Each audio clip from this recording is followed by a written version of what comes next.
Assalamualaikum warahmatullahi wabarakatuh. Perkenalkan, nama saya Syahri Ramanda Marpaung dengan NIM 2232142003 dari Prodi Pendidikan Musik jurusan Sendera Tasik, Seni Drama Tari dan Musik, Fakultas Bahasa dan Seni Universitas Negeri Medan, dengan dosen pengampu Bapak Dr. Lamhot Basani Sihombing, MPD. Baiklah, di sini saya akan membawakan materi saya dengan judul Periodisasi dan Karakter Musikal Paduan Suara pada Zaman Romantik. Periode awal romantik pada tahun 1800 hingga 1850, yang komposernya yaitu Franz Schubert. Ciri utamanya, yang pertama ada penggunaan harmoni yang lebih kompleks daripada era klasik. Yang kedua ada melodi yang lebih panjang dan mengalir, mencerminkan kebebasan ekspresi. Yang ketiga ada mulai muncul tema-tema puitis dan nasionalisme dalam komposisi paduan suara. Yang kedua ada periode pertengahan romantik pada tahun 1850 hingga 1875, yang komposernya yaitu Giuseppe Verdi. Ciri utamanya, yang pertama ada penggunaan modulasi yang lebih kompleks dalam musik paduan suara. Yang kedua, pemanfaatan warna vokal yang lebih luas untuk meningkatkan ekspresi musikal. Yang ketiga, mulai berkembangnya paduan suara dalam konteks opera dan musik gerejawi. Dan yang ketiga ada periode akhir romantik pada tahun 1875 hingga tahun 1900, yang komposernya Gabriel Fauré atau Anton Bruckner. Ciri utamanya, penggunaan teknik kontrapung yang lebih kompleks dalam paduan suara. Yang kedua ada ekspresi musik yang lebih dramatis dan monumental. Dan yang ketiga ada pengaruh dari musik impresionisme mulai terlihat dalam komposisi paduan suara. Kemudian, karakteristik musikal paduan suara zaman romantik. Yang pertama ada harmoni yang lebih kaya dan kompleks. Yang kedua ada melodi yang lebih liris dan ekspresif.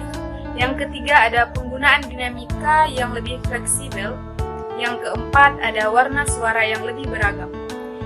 Yang terakhir ada pengaruh sastra dan nasionalisme dalam lirik. Adapun komposer yang berpengaruh dalam perkembangan musik paduan suara pada era romantik.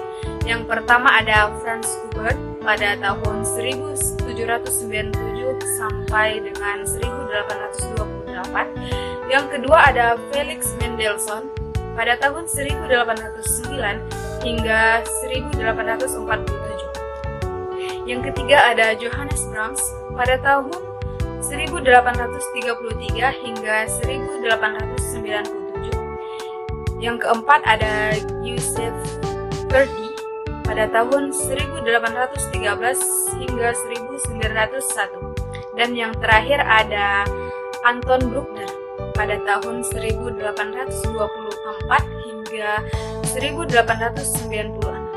Kemudian, pengaruh dalam musik gerejawi di Indonesia. Yang pertama, karya-karya Anton Bruckner dan Johannes Brahms sering dinyanyikan dalam misa di gereja Katolik dan Protestan di Indonesia.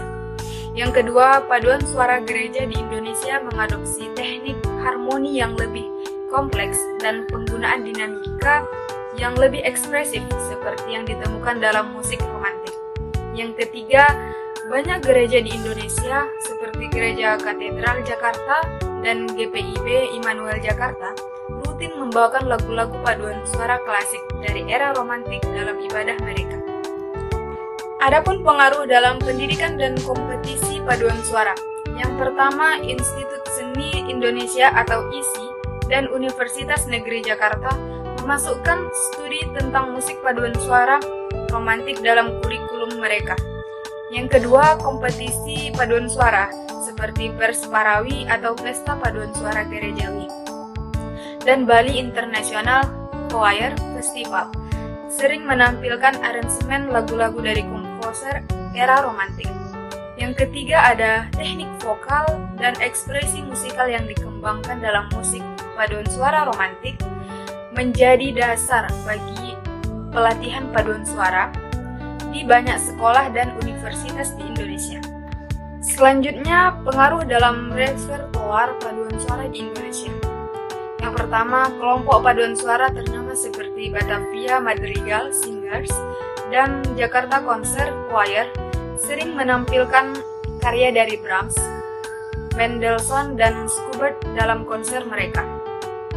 Yang kedua, ada beberapa komposer Indonesia juga mengadopsi elemen harmoni dan teknik paduan suara romantik dalam karya mereka. Misalnya, Bernadetta Astari dan Aning Katamsi sering membawakan lagu-lagu paduan suara dengan gaya romantik dalam pertunjukan mereka. Kemudian, pengaruh dalam musik paduan suara modern di Indonesia. Yang pertama, teknik harmoni yang kaya dan ekspresif digunakan dalam aransemen modern lagu-lagu Indonesia untuk paduan suara. Yang kedua, komposer Indonesia seperti Adi MS dan Philip Orkestra sering menggunakan pendekatan harmonisasi ala romantik dalam karya mereka. Yang ketiga, ada kelompok paduan suara modern seperti Paduan Suara Mahasiswa Universitas Indonesia atau PSNUI sering menampilkan aransemen lagu-lagu nasional dan daerah dengan sentuhan musikal ala romantik. Selanjutnya ada teknik interpretasi dalam membawakan karya-karya paduan suara dari zaman romantik. Yang pertama ada ekspresi dinamika yang kontras. Yang kedua, penggunaan legato dan frase yang panjang. Yang ketiga, ada rubato dan fleksibilitas tempo. Yang keempat, ada pemanfaatan warna suara atau timbre. Yang terakhir, ada pemahaman terhadap teks dan makna musik. Dan adapun kesimpulan dari materi yang telah saya jelaskan tadi, musik paduan suara zaman romantik memiliki pengaruh yang signifikan terhadap perkembangan musik paduan suara baik di dunia maupun di Indonesia. Periode ini ditandai dengan ekspresi yang lebih emosional, harmoni yang kaya, serta fleksibilitas tempo yang lebih bebas dibandingkan dengan periode sebelumnya. Karya-karya dari komposer seperti Johannes Brahms, Franz Schubert, Felix Mendelssohn, Giuseppe Verdi, dan Anton Bruckner menjadi acuan utama dalam memahami karakteristik musikal paduan suara pada era ini. Bagi kelompok paduan suara di Indonesia, penguasaan teknik interpretasi musik romantik sangat penting agar karya-karya dari era ini dapat dibawakan dengan baik dan sesuai dengan karakteristik aslinya.